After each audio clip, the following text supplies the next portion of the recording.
You know, I don't think I could have had this conversation, frankly, when it happened. It was so devastating. As a parent, it was the most horrifying thing in the world, and I'm not in a contest of superlatives when it came to the parent reaction to this. Here's the headline, weren't they?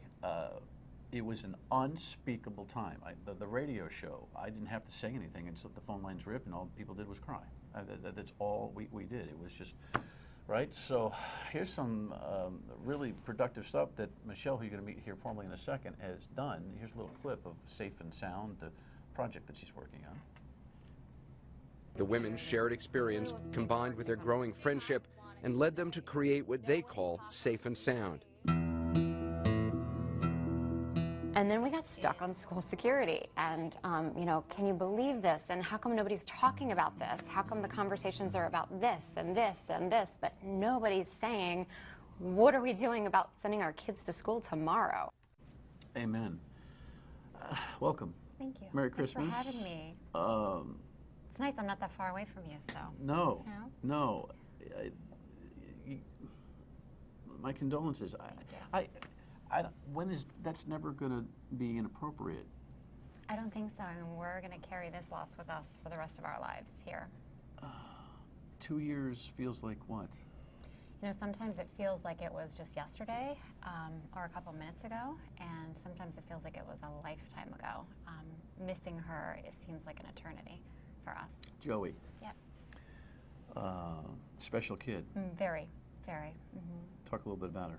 So Joey was 7, and she was a special needs child. She had autism and apraxia, and she had a really sparkling personality and was incredibly affectionate and very loved by her teachers and her classmates and the whole town. I mean, she grew up, she spent her entire lifetime in Newtown and loved it. It was a wonderful place to grow up.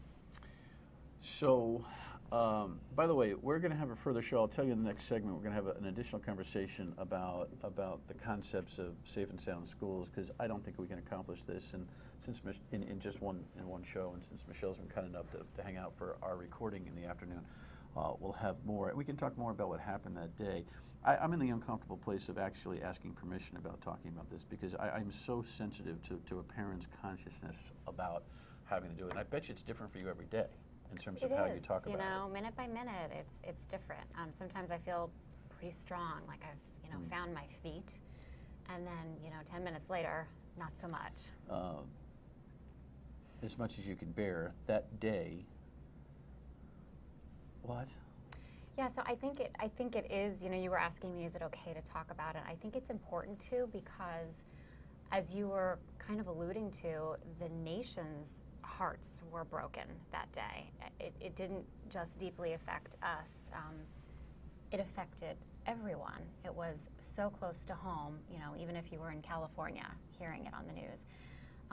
And I think it's unthinkable and unimaginable. So I think it is important to share the story. So for us, it was like any other day. My husband was already living in Massachusetts because he was taking on a new job there, and we were to move a month later. And it was Friday, so we were super excited. He'd be coming, home Friday night, and we had a birthday party celebrated, planned to celebrate for Joey's birthday the next day, Saturday.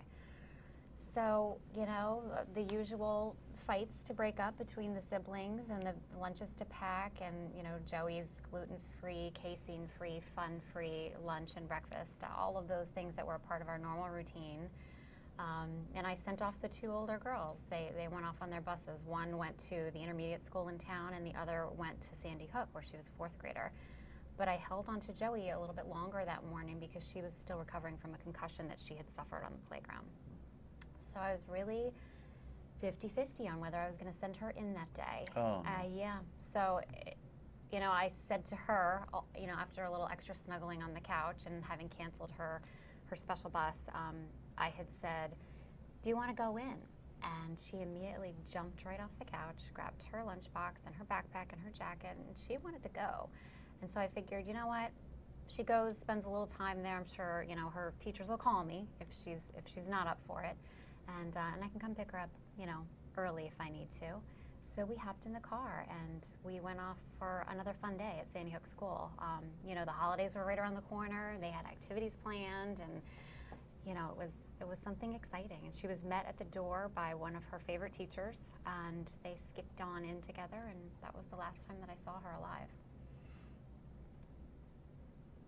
And you know the rest. When we come back, we'll talk about this great project. Stay with us.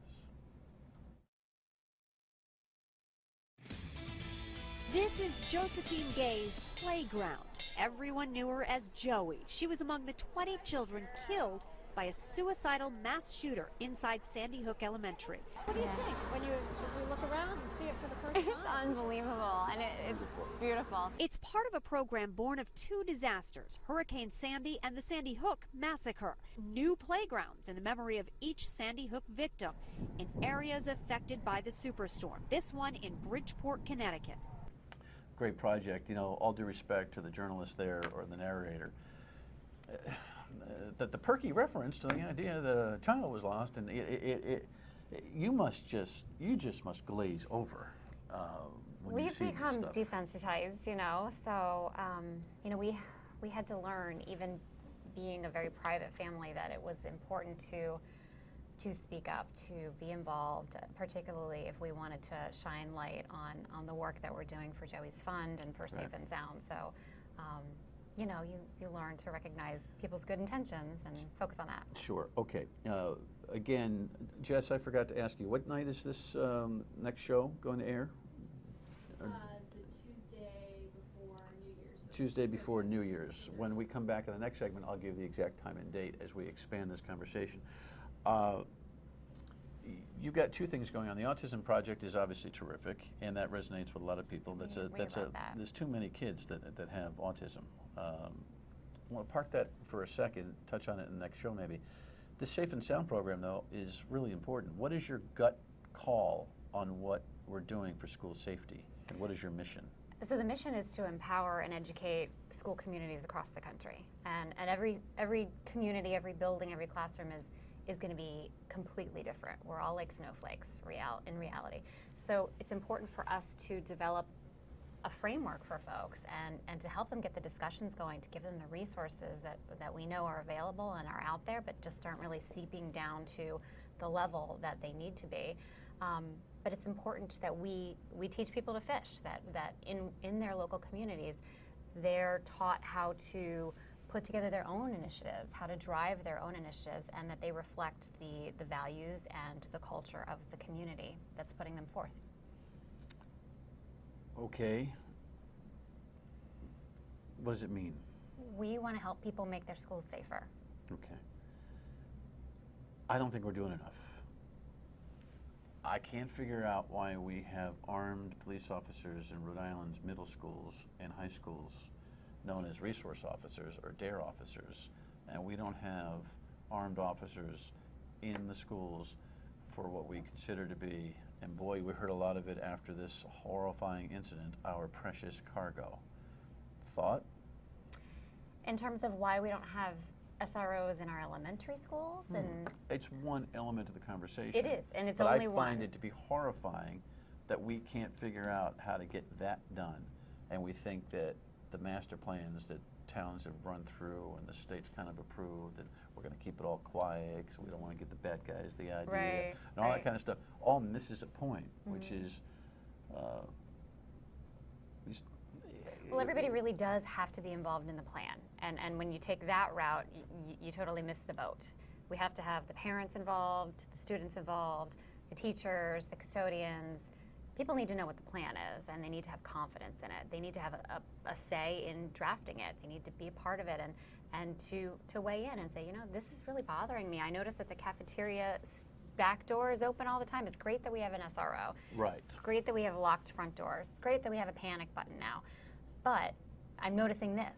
And those types of things get kind of dropped through the cracks when you don't have all of those stakeholders involved and vested and educated in what the plan Yeah, is. here in Rhode Island, we're keeping the plan quiet.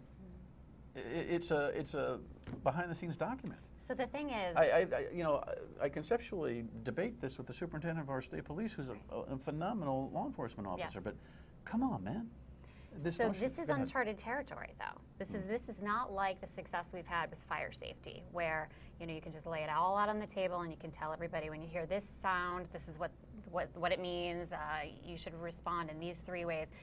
This is a bit different because people are looking at it like, okay, should it be top secret? Should we don't want to put our blueprints out on the internet so that the next mentally ill young man might take advantage of them, and there's some truth to that. So there has to be a balance, but we don't have to give out the alarm codes, and we don't have to give out highly sensitive information to parents and teachers and students to empower them. They can be educated on the basics. Like we don't, many of our staff members in schools are CPR trained. We don't really take the young students through that whole program and show them what it looks like if someone is in duress, but they have confidence that we know the plan and that we're trained. For this segment, and we're out of time for tonight, but what do people learn from your work? Do you go to the website? Yeah. We are Tell a hub us. of resources. So we have national experts in school safety and security. We draft tools and resource kits for communities to tap into, print off, it's all for free, and take into their communities to get their own initiatives And it's started. Safe and Sound. There it is. It was right there up on the screen. Safe and Sound. safeandsoundschools.org. All right. No words, but boy, you're some making a constructive project out of this. I have to. I feel like that's what she wants me to do. One more thing and we come back. We'll tell you about the next show too.